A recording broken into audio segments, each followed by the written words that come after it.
Everybody good to go? Make sure my phone's good. Everything's good.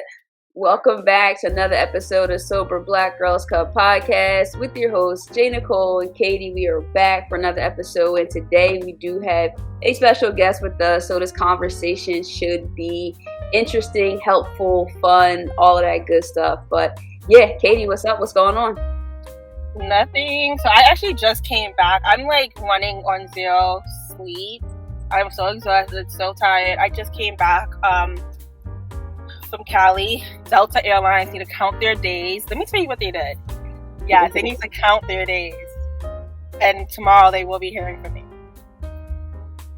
Let me tell you what they did. They overbooked my flight. I had a layover from Salt Lake City to Tulsa. They overbooked the flight. And then instead of just like reaching out to people saying like, hey, can someone go on a later flight, even though it was already like nighttime, can someone catch a later flight, we'll compensate you this and that. They switched the gate that my flight was supposed to take off at, so I had to like run from the gate B to like gate A, which, you know, depending on what like the airport looks like, it can be like minutes apart. So I get to A, and I was still on time, still still able to catch the flight. Tell me why, ma'am? The flight already left 20 minutes ago. You're gonna have to. Are you out of your mother effing mind? So basically, they had me in Utah of all effing places, and I'm just happy I made it home safely today. And I'm tired and I'm exhausted, and I just feel like Delta owes me a lot. And Delta, if you hear this, Delta, you owe a lot. This is not a plug or a sponsorship. This is not that. It's the opposite of that. Yeah, for sure. So that's how I'm doing. That's how my day is going. Cool. For me, listen, I'm feeling pretty good. My little one slept until about 4 a.m. last night, and that sounds good. For some people, it's like 4 a.m. That's terrible. For me, it's like, that's a win, because she hit like a 4-month sleep regression, and now she's like back kind of. 4 a.m. is a win. It's a win. So I'm feeling good. Not as much coffee needed, and just riding that wave. So I'm feeling good. So we can kind of get into it if you want, Katie. You want to introduce our guest and bring her into the show? Yes, Taqiyya. I mean, she's already on the show. Okay, anyways. Yes, our guest, Taqiyya. I know, because, we could have, like, left you in the waiting room, but we didn't, so I was a little thrown off. But, all right, I'm going to shut up now. Okay. All right, I was just trying to make sure I had the technology right. So that's why I just kind of did it early. All right, yes, our guest today is Taqiyya. She's been a long-time member of Sober Black Girls Club. I think, like, you were part of our original collective, like, in 2020 when we became an actual group. She definitely was the OG podcast co-host. So, actually, did I start the podcast with a co-host? I don't remember. Oh, I don't think we did, like, 1 or 2 episodes. Girl, we did more than 1 or 2 episodes. We did, like, a whole season. We did more than 1 or 2 episodes. Sisters of the Yam. It was called Sisters of the Yam. Yes. I just don't know if we started it together or whatever. It doesn't matter. But yes, we did co-host a podcast, and it was called, I forgot, actually. Sisters of the Yam, Black Women in Self-Recovery. Mm-hmm. No, right? That's the name of the book. That's the name of the book. Pause. But we did use Sisters of the Yam. Thank you, Bell Hooks. We did use the Sisters of the Yam part. Wait, hold on. Now I kind of want to. Do we have time for me just to figure it out? No? Okay, we need to find it. I'm gonna find the name and bring it up later. Anyways, yes, Taqiyya. So this is our, we have a guest on today. Taqiyya, do you want to introduce yourself to our listeners? So my name is Taqiyya. I'm originally from New York. I live in Jacksonville, Florida now. I've lived here for 7 years. I'm the mother of a wonderful 10-year-old. I do understand the 4-month regression very well. And I'm going to tell you now, sometimes it happens again. We also have not slept for about 2 weeks now due to coughing from asthma and seasonal allergies. So I too am working off of coffee fumes. I got some ginger tea about to come my way. I'm doing the best that I can to stay sane, and sleep is essential. but it happens in patterns, and those patterns change. I know that wasn't really what an intro usually sounds like, but I had to, let her know I was feeling, let Jane Nicole know I was feeling the empathy. The empathy is there. I So it's appreciate it. there. That was Yeah. a great intro. I appreciate that. You bring in the energy. I know I've heard that you have a powerful story. One that I definitely think a lot of our audience and listeners all over the world will definitely benefit from hearing. So thank you for that. And New York to Jacksonville, so I'm sure hopefully it's warmer down there. I'm in New Jersey, so it's a little cold today, and we had a little bit of snow. So hopefully Jacksonville is a lot better. Yeah, I won't brag on the weather, but the allergy thing is kind of putting a damper on the whole sunshine situation. But yes. So I found the name. All right, It what was was it? called Sisters Who Follow the Yam. So Bell Hooks had a book. Her book was Sisters of the Yam, and we Yes. Yes. titled our podcast Sisters Who Follow the Yam. All right. Anyway, so this episode is sorry, I got distracted. I had to find it.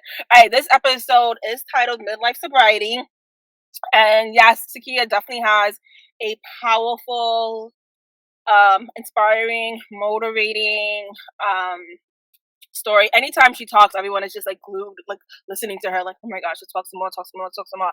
So, Taqiyya is one of the few active members who got sober a little later in life, and I think it's really important that we share all of our stories. Again, being Black is multifaceted. We all on different journeys, different stories. Sometimes our addiction looks differently. Sometimes our recovery looks differently, and they're all valid. So again, if you've been listening to us, Jane Nicole got sober early in her 20s. I got sober in my mind your business, and Taqiyya got sober when? So I was 42 years old. All right. So do you want to tell us a little bit about your history with your substance of choice? Sure.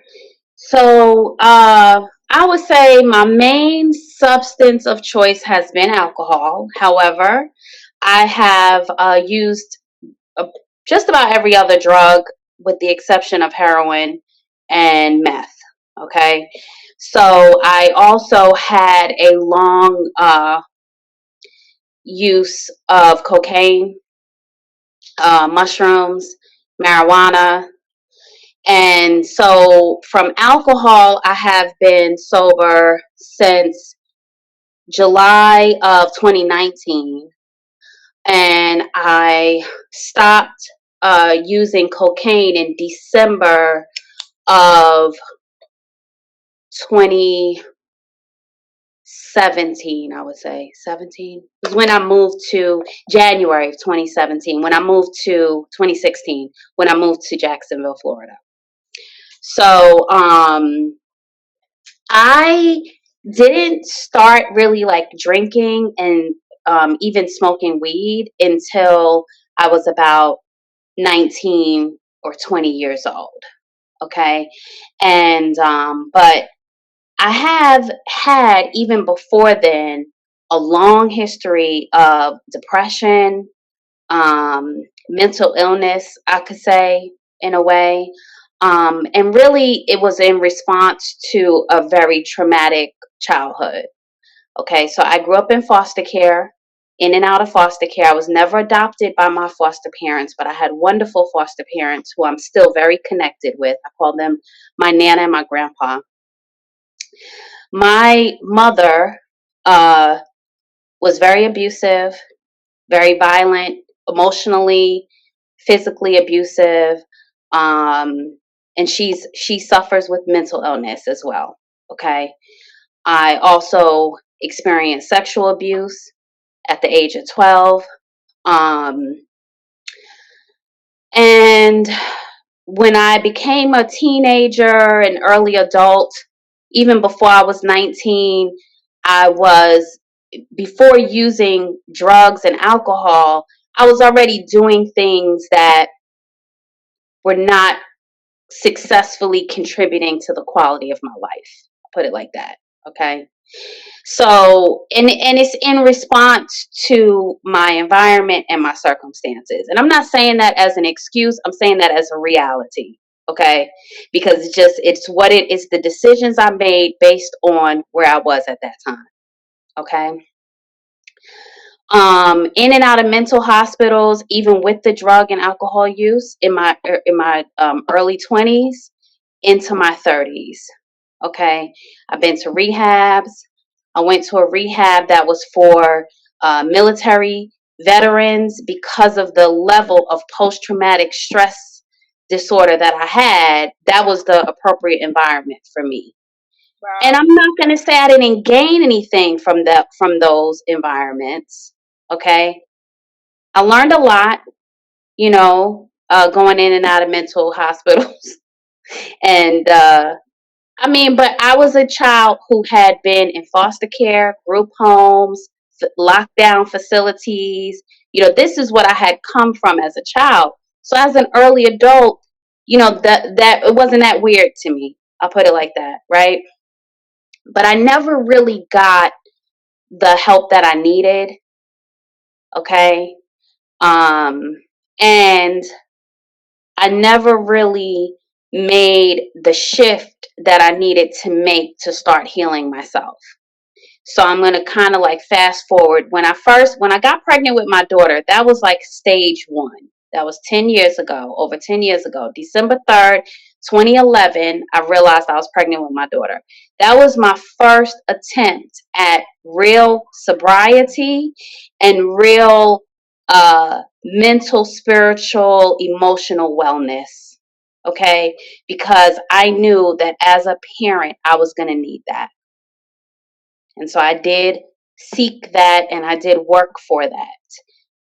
I broke my sobriety almost exactly 3 years later. Actually, it was 3 years later. When I looked back at it, I said, wow, that's interesting how I stopped using on a December 3rd and I started using again on a December 3rd. Okay, my daughter was 2 years old at that time. Can I ask you a quick question? I just don't want to Sure. lose sight of that while you're sharing this story, because I think I think there's something to be said about that. That you had your turmoil, of course. Your childhood was tumultuous, and it was just not a good situation. And then you get to the point where you have found out that you're pregnant with your child, and so you were able every day for 3 years to to live a sober life and not dip and dab. What was the ability to do that? Because it's like, I mean, even it's not even, if you would have said just the 9 months while you were pregnant, that would be like, okay, that's, even some people can't do that, unfortunately. They can't. But you were able to do that beyond. Like, what was that mentally like to keep you going past that point?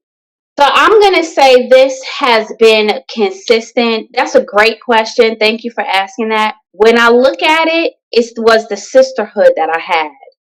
Okay. When I was pregnant with my daughter, I was advanced maternal age. I was living in Harlem, New York. And I was, number one, I had a very close friend who was a doula and who practiced Chinese medicine. Number two, I had my godmother who had given birth to 5 children. You understand? And then number three, I had access to a labor and delivery nurse through part of a program. And this speaks to the necessity of maternal protection for Black women, because that is what they did. They provided me with a resource, right? All three of them. And then also, I saw my therapist consistently. So between this labor and delivery nurse who followed me throughout my pregnancy and after my daughter was born, they prevented me from dying. I'm going to tell you that right now. I had late stage preeclampsia, even beyond the emotional aspects and the addiction aspects, but just physically what my body went through in pregnancy and delivery. If I didn't have that sisterhood educating me, protecting me, supporting me, lifting me up, being there with me, I may not have survived, whether I used or didn't use. Okay. Powerful. And so I I had a very I had a therapist at the time who had followed me for a long time. and who I had established a relationship with, right? But really, it's my friend. She was the first person to touch my daughter's head. That sisterhood, okay, her seeing me week after week, you know what I'm saying? It's being with me. That's really how I did it. Thank you for answering that and being vulnerable and sharing, because that's so powerful. We talk about community, and you can hear people say it all the time, like, we need community, we need people to support us, but really seeing that you said that that community saved your life and being able to do that. I wanted to share it because I've heard stories where that is not an easy thing to do, and one would assume, like, you're pregnant, like, of course why would you still, but it's not that simple. So thank you for sharing what got through that. And since I cut you off, I want to help you remember where you were. You were talking about it was 3 years after your daughter was born, and then.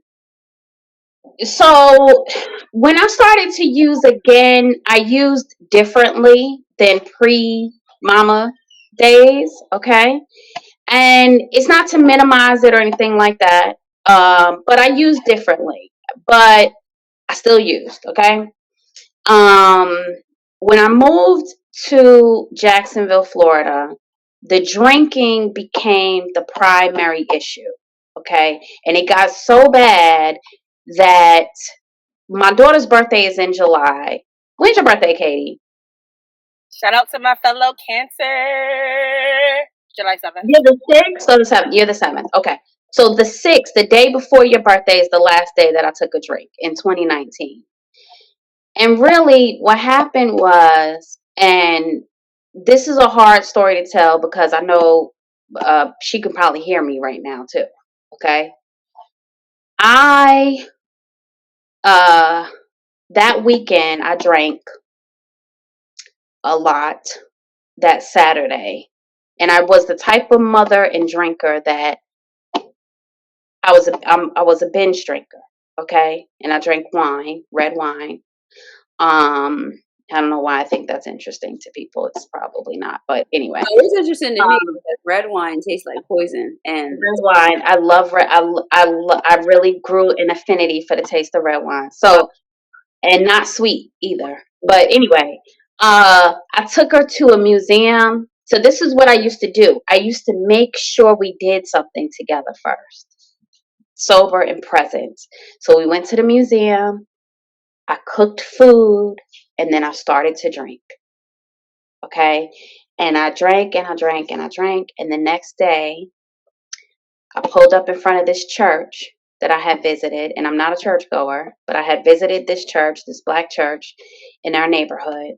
And I was in the parking lot considering leaving her at that church and going home and killing myself. And while I was sitting in the car, considering this, like really considering this, like this is the day, this is what I'm going to do. A friend of mine texted me who hadn't texted me in like over 6 months. Coincidentally or not, the universe always knows what's going on. This friend is the daughter of a parent who committed suicide. So when I got her text, that's what I was faced with, right? Like, this is my friend whose parent committed suicide. And I'm actually thinking about doing that right now. wow. So I went to an outpatient program at the time. My job, I had the type of job where I was off. I was a seasonal leave employee, and so I was off during the summer months. And my other work was very remote for a close friend of mine, and I could, just tell him I can't do any work right now if that was the case. So I started an outpatient program that was for addicts and alcoholics. And I also sought trauma therapy here in Jacksonville. And that's how I started. And I just kept going. I just kept going. I asked myself, what do I need? I never really got into AA as far as like working the steps, getting a sponsor. I never really was able to do that. And I didn't even come to Sober Black Girls Club until I had a year. Something about the way I wanted to approach that community. I wanted to approach the community as a mentor. And so I wanted to get a year. So after I got a year, I started coming into Sober Black Girls Club so I could be a mentor to someone else, because really helping someone else, it still helps me. It always helps me. It always helps me. That's the only thing that I have, is like to share what I've done. I also used inner engineering, which I know Katie has heard me talk about this so many times. She's probably like, "Oh God, here we go, here we go, here we go." But no, this is the real thing. This is the real thing. Okay, for me, right? And it's all full circle, right? Because for me, I heard a message, or somebody said, Sadhguru said, he's the author of Inner Engineering. He said, if you want to have an impact on the world, you must first turn yourself into a joyful being. And previous to that age and those moments in life, I really did not know that that was a possibility for me. And I'm just going to tell y'all one more thing before. Okay, so I met my birth sister, my maternal sister, in 2020. We met over the phone for the first time. Okay, she didn't even know she had a sister. Okay, in November of 2020. And I had just left Target mad because Target had put this wine that I used to love right next to the produce. And I was like really on fire about this, because I was like, why they gotta put, sorry, excuse me, I cursed. Why they gotta put the wine next to the daggone produce? Like, I'm trying to get vegetables, I'm trying to get fruit. And you put this in the wine over here. This one, the wine don't belong over here. Yeah. You know? Mm-hmm. But I didn't buy it. I didn't drink it. And so the first conversation with my sister didn't have to be how I just drank after how many months of sobriety, right? Thank you. Thank you. But my sister said to me, she had spoken to our mother, for the first time. And she said to me, she said, she doesn't sound, I asked her if she was happy.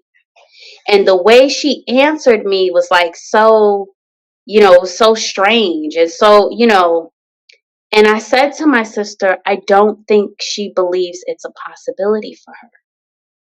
And she almost passed that to me. She almost passed that. Like, she had me for 42 years. I was in that generational cycle of not really believing that joy, happiness, a good life, feeling positive about myself was even a possibility, in the realm of possibility. And now I've experienced it. Now I know it. But I knew that I wasn't going to experience it, and I wasn't going to make it if I didn't stop the alcohol. I knew it. Yeah, they're right. You definitely have a powerful story. Go ahead, Katie. Thank you.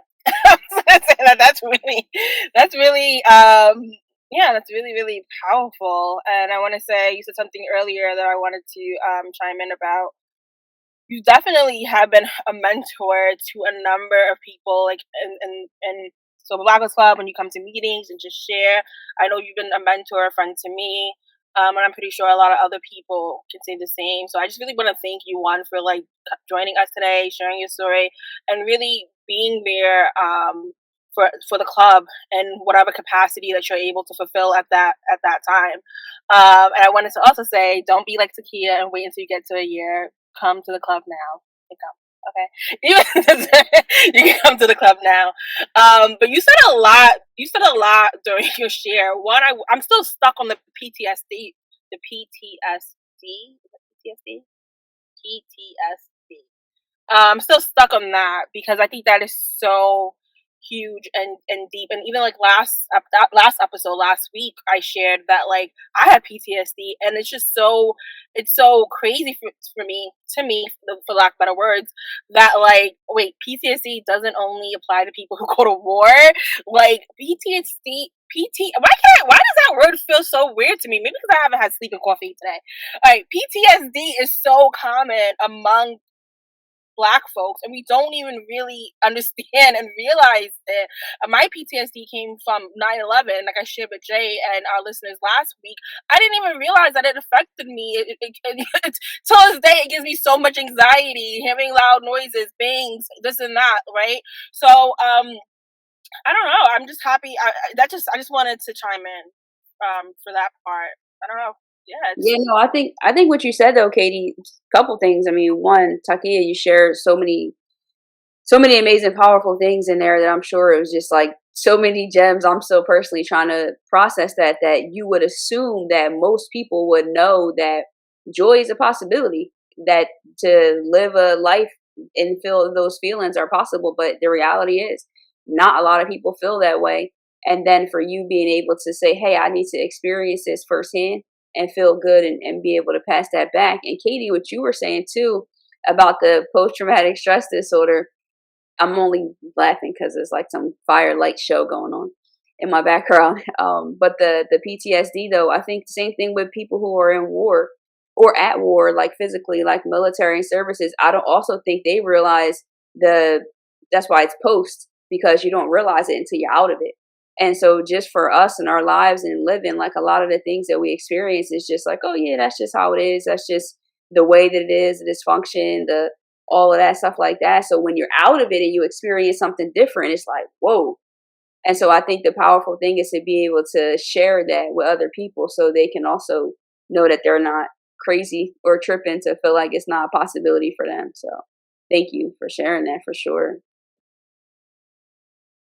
So in the conversation, I mean, I guess we always like to try to say, what would you say to someone? And since you like the mentor vibe and all, like, you know, give us a little taste of that for that person who is at that not at a year mark point and they're maybe hopefully in the club or wherever they are, just considering it. But like to get to tomorrow, what will be some good advice for them? So some of the things that were useful to me is I do think that we need to impart, share with ourselves the absolute opposite of what we've been sharing and saying to ourselves, even if it doesn't feel true, right? To still keep saying it. So one of the things I used to say, I don't drink, I don't drink, I don't drink. I wrote a list of 10 things to do before purchasing alcohol. 10 things to do before I could convince myself that I wasn't going to purchase alcohol again, right? I had to work with myself that way. I consistently ask myself what I need. You know, what do I need? And before I joined Sober Black Girls Club, I'm not saying I engaged it. I looked at what they post and everything like that. And don't be like me. Don't be like me and feel like you got to show up with a year. Like, come with hour, come with whatever. For me, it's where do you need to be at that moment, right? Sometimes I did need to be in an AA meeting. Sometimes I knew going to an AA meeting was not the right thing, right? So it's learning what you need to just not drink. You know, for a long time, I still say this to some people when I talk to them who are struggling, anything but drink. Like a bag of gummies. It's fine. It's absolutely fine. A bag of gummies, a bag of chips, the chocolate, all of it. We can have all of it. Yes, have all of it. Go ahead, do that, right? Anything but drink, right? And then remembering why you don't want to drink. I wrote it down for myself. I carried it around with me, why I don't want to drink. I getting support, whatever that looks like for you. Whatever that support measure looks like for you, and having a goal that is, I think for me, I believe that a lot of Black women in particular who drink, this is really my assessment, and I could be wrong, but I don't care if I'm wrong. I'm all right with it if I am. A lot of Black women who drink and do drugs have such a bright shine and possibility inside of them that has been so many times told to them It is grandiose and not possible. So in order to dim that, they drink or they do drugs. But there is something in them, their higher self, whatever you want to call it, God, the divine, that is just, let me out, let me out, let me out. And they like, be quiet, girl. Just have this drink. Just have this, just be quiet. Stop, dim it, push it down, push it down. So I just want Black women to know that even when they're doing that, I see that in them. I see that divine in them wanting to come forward. I love that. We want to see that. We want to embrace that. We want to support that. Yeah. Amazing. I told you, like, I used to have to hear this talk, like, it's just amazing, and it's just very inspirational. And I don't mind you going into like the engineering. I think folks are gonna, you can give a little like background, a little like synopsis to this. Who Sangu is? Hopefully, that's what his name is. Okay, so the Inner Engineering is a book and it's a program facilitated by Sadhguru. Okay, that's his name. But anybody can look it up. You can listen to the stuff on YouTube. But the premise of it is my body, my mind, my emotion, my energies take instructions from me. From me, right? So the outside world, I will never fully control. None of it. I impact it, right? By what I do. I impact my daughter, I impact my success, etc., my relationships. But what I can completely own and control is my inner life, right? And a lot of that is how we self-care. And I was just listening to Dr. Janetta Cole too talk about this. She was the first woman president of Spelman. And I got a chance to meet her with my daughter recently. But she gave an Audre Lorde quote that I can't remember off the top of my mind. But it's about how caring for yourself is a political act. And so that's the other thing that I would say and I would press upon. I found Inner Engineering as a way to structure how I care for myself and how I like get myself together. But see, I'm a person who has suffered so many adverse childhood experiences. Like there is medical science to back up the impact to my physical body that has occurred due to those experiences alone. If it had stopped there, right? So I know that the amount of self-care that I have to do and I have to be diligent about it when I started at 42, like to repave the roadways. I talk about that too. Like I feel like the brain is like roadways. It has all these paved roadways. I have to concrete them over, put new pathways down, and then reroute the pathways. Okay, when this happens, don't go to this, go to this, go to that. All right, and I don't know if it's making sense to you, but It is.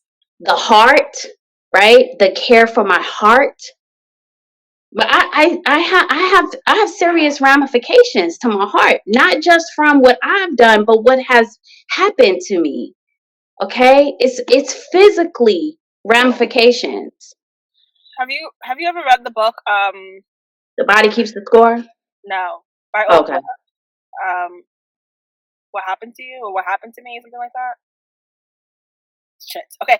I'm so bad when it comes to titles, but basically, what you're sharing is like so on point. We honestly underestimate, and again, I think because we were taught to underestimate how much pain we can truly endure. We were made to put our mental health and physical health to the side. I think it's been the conditioning since our ancestors were enslaved, right? And sometimes I think I look at the older folks in our community now, and we pride them on this ability to work hard and keep on going, but that's really a very enslaved mentality to keep on going, to keep on pushing. And I say so this book by Oprah Winfrey and then this scientist or doctor, can't remember. I think the book is called What Happened to You. And in the book, like he talks about how the scientist or the doctor talks about how, traumatic events does have a physical effect on the fucking body, and it's just mind blowing to me. It's very like it's very crazy to me, just the fact that we're just now learning this and like taking it in. And when I was diagnosed last year with rheumatoid arthritis, which is like basically, I don't even know what it is, to be honest. I'm so bad. Can you It's just like bring me like inflammation. It's inflammation of inflammation? like the joints and Yes, inflamed joints. Yes, like okay, guys, you guys have to forgive me. One, I did not have my coffee. I literally just flew back in, and I've been like playing with my wig and picking my nose. I keep on forgetting that we're on screen. You're just gonna have to like just take this episode, take this episode with however you take it. All right, but anyways, and it's so crazy to me how like rheumatoid arthritis, one of the biggest triggers for me to have a what do you call it, a flare, is stress, right? It's stress, and it's so crazy to me when I tell my parents, hey, I can't do, I'm resting, or I'm doing this, or I can't do that. Why? I'm like, did you guys not hear that I have freaking rheumatoid arthritis? There's some mornings where I can't even wake up. I ain't thinking about But that why do you even need that to justify you know what I'm saying? Like, why do we even need these physical conditions to justify the need for rest? I And the think need again, to not be basically aggravated. right. Right. So when you said that, like, the things you experienced as a child does have a physical manifestation in the body. Like, there are doctors and scientists who've already proved this. And when she said like stress, I was looking at her like, girl, you nuts? My whole life is stressful. Like, what the hell you mean stress? But it was just so mind blowing that like, hey, well, just because you have endured a lot of the stress doesn't make it right. Doesn't mean that your body is like accepting it. So you're gonna have to make a lifestyle change. Have I made that lifestyle change yet? No. Shout out to my medicine though, which is how they keep me going. But I'm trying to. I'm really trying to do less and rest more. So I guess my question for you now is, what do you say? So you got sober when you were 42, and honestly, like I don't really. I was having a lot of trouble naming this episode because I'm just like, I don't. To me, age is seriously just a number. Like it's not a limitation. It's just a number. I think that society has, displayed age and growing and growth and transformation to be this thing that we should really be scared of. But no, we should actually embrace. So with that being said, what advice do you have for someone who's been drinking and smoking for years on end and just feels like, you know what, this is it. This is how I'm going to live my life. I've heard stories of people literally say that they are okay with dying with due to alcoholism or addiction. Like they're okay with it. They've already accepted that fate. They think too much time has gone, too much things has happened. What advice or what do you have to say to that person who's listening, who might be in their 40s or 50s, 60s, and struggling with addiction? Like, do you have any encouraging words? Or yeah, the floor is yours, girl. Well, that's a tough one, Katie, because I just found out today someone I'm familiar with, their daughter found them passed away on the kitchen floor. And it's likely that this person took her own life after years of struggling for sobriety. The only thing I could say is, one thing is, you do have to want it.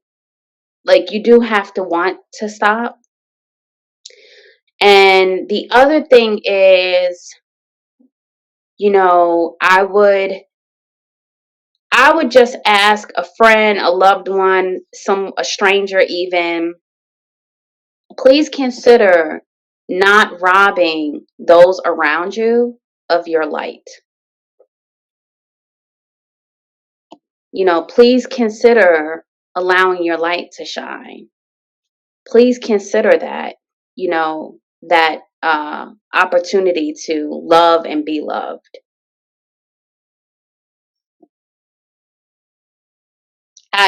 But you drink until you don't. Like, I really think that too. So you drink or you use drugs until you don't. You can keep trying. You can try again. And the relapse, I always say, I don't look at it as a starting over, because you're starting with more knowledge and more information about yourself, about what triggers you, about what doesn't work. And I would also say, don't think that there's only one way to it, because I think that's a lot where people get stuck, because if AA doesn't work, or if another sober program doesn't work, or rehab didn't work, or that didn't work, that gave it, you got something out of it, right? You can get something out of it, but you can also look for your own way, and you can chart your own path to the life that you want. What life do you want? If you're going to die, if you're going to kill yourself, or if you're going to die, before you do it, at least write down and think about what you would have wanted your life to look like, right? At least consider that and share that with one person that cares about you. That's deep. That's deep. And I think that's really, really, really important. What I want my life to look like if I wasn't in this position. And I like how you talked about, folks can, and I always tell folks this, like, you can definitely build your own sobriety program, right? So one of the great things about SBGC is that we're decolonizing, we're really switching the way people recover, and we're letting you folks know that there's not one way to recover, and it's your life. You don't lose autonomy over yourself just because you are in recovery. So if you feel like you need a meeting, but you're not down to do the steps, go to a freaking meeting. Who's going to stop you? Hello? If you feel like listening to podcasts and books are helpful, then do more of that. If you feel like having a morning routine, keeps you on track, do that. I was introduced to the question, what do I need, by Taqiyya, and it's been helpful. It's been helpful for me to understand what I'm feeling, why I'm feeling, and what I can do to, I guess, reverse engineer. What? I totally missed the mark. It's not reverse engineering, is it? Is it reverse engineering? No. Inner engineering. What can I do to inner engineer whatever what I'm feeling, right? Like, what can I do? And I go about it like that. But yes, you can make your own recovery program. I don't know why this is like news. Like, oh my gosh, the other day someone was like, yeah, I didn't even realize. Oh yeah, she did say that to me. She's like, I didn't even realize that, like, not everyone got sober by 12 steps. And I'm just like, yeah, of course, yes, like, not, yeah, not everyone gets sober by the 12 steps. Like, that would be really, if that was the case, I don't think addiction would still even exist now. Like, we would have, the program to even prevent us, but that's just not where we are right now in society. So yeah, folks have to do what they need to do to make it to another day sober and dry. And that's, again, understanding and realizing that you have autonomy. This is your life. I'm not saying be arrogant, don't take direction from people or listen to people.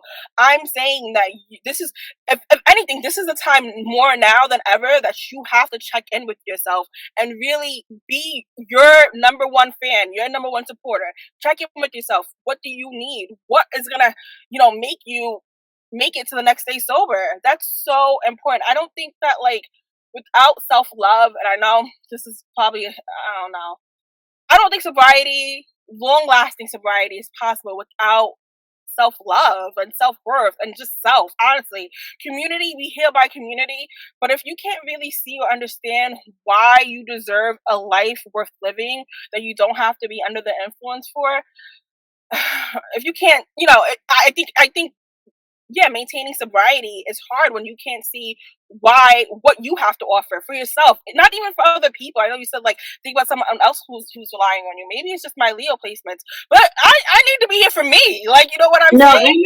I hear that, and I have said this before too, that the first relationship that I had to repair, because I don't do that make amends stuff. Girl, that's a whole nother topic. I'm not trying to be funny. I'm not trying to be funny or anything, but I have not done that. I have no desire to do that. If somebody comes to me and they say, okay, something I did when I was, okay, I got you. We can talk about it. But the relationship that I had to repair was the relationship with myself. Like, that's the relationship that still requires my primary attention. So I definitely feel that, because like what you're saying, not even just about the value of that relationship, but like, if I don't know myself, if I don't know what I need or who I am or who I'm trying to be, who I want to be or how I want to be, you know, that's where I talk about that level of self-care. It Yeah. is about like, how much time do people, I used to walk on the beach for like 2 hours with just a bottle of water and just talk to myself. Like, literally, I was the crazy lady just talking to herself, because I had to be in session with me. Mm-hmm. I had to be in session with me. And like, I had to ask me the hard questions. Like, what are you fighting for? What do you need? Like, what do you want? What's going on with you? Don't ask what, like Dr. Matei says, don't ask why the addiction, ask why the pain. I had to do that with myself. I was, what is hurting you? You know, how can I help you? You got to help yourself before you can do anything. You can't, I had to mother myself, you know. So I feel that the relationship with yourself, it is primary. Yeah, first of all, Jay is like making weird faces because she's like she's trying to take care of her baby. We're gonna end so to be weird. Oh, Lois not playing. Can we hear that one more time? One more time.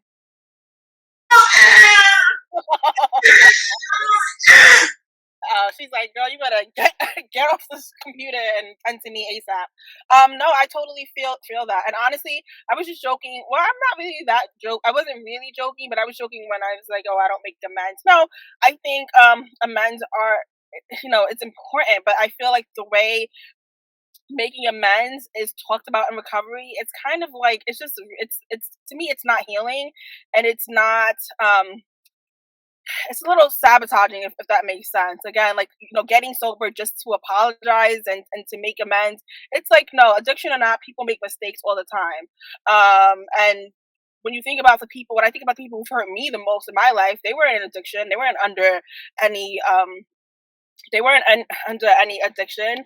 So just because I'm in recovery, just because I have acknowledged and admitted, and that's one of the things about like being in recovery, it's like you kind of made that either out loud or inner acknowledgement that like your drinking or drug usage has destroyed your life in some type of way, and probably has impacted your relationship with other people. Okay, I'm not taking away from that, right? But addiction or not, people make mistakes, people hurt each other. And I'm not saying, like, I have made some amends, but if you think I'm going to make my whole recovery about making amends, hell, mother effing no. Ain't nobody making amends to me, but because I'm in recovery, I got to make amends. All right, I just had to get off topic a little bit, but now I'm back. Okay. All right, well, Jay can't speak because of the baby. Okay, yeah, I think, I really, really, really, really do appreciate, everything you just shared here today, Taqiyya, and I'm pretty sure Nicole does too. She would say that if she could talk. Is there anything that you haven't shared or said today that you would like to say before we sit out this podcast? Yeah, I'll just share one more thing. I'll share one more nugget, if it's okay.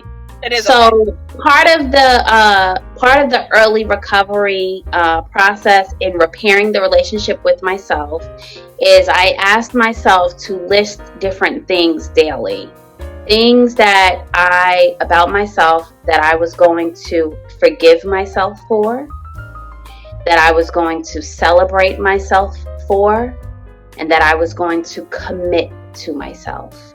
Love it. So I'll just share that as my last piece. And thank you for having me. I feel honored.